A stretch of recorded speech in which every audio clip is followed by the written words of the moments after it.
When I was little, I always wondered if I would have had the faith to climb aboard that ship and save myself from the inevitable misery of a sinking world.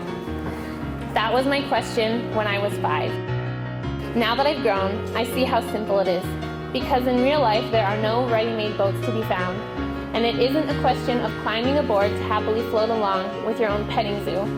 It's a question of being buried in the sea and not knowing which way is up. My mother gave me the snow globe for my 4th birthday.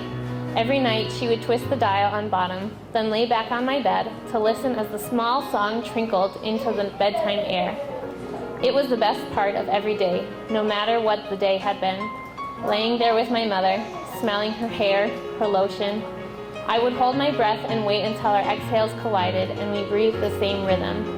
It made me think of being in her womb, safe and protected, an inseparable part of who she was, with only the steady thud of her heart above my head.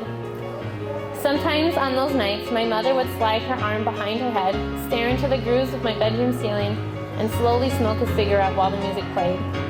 These nights were the ends of days when life had won, and she would turn her misty eyes into mine and say, "Baby, this world is a tough place, and you better toughen up before it eats you whole." And I would say, "I will, Mom." And she would say, "I love you, baby."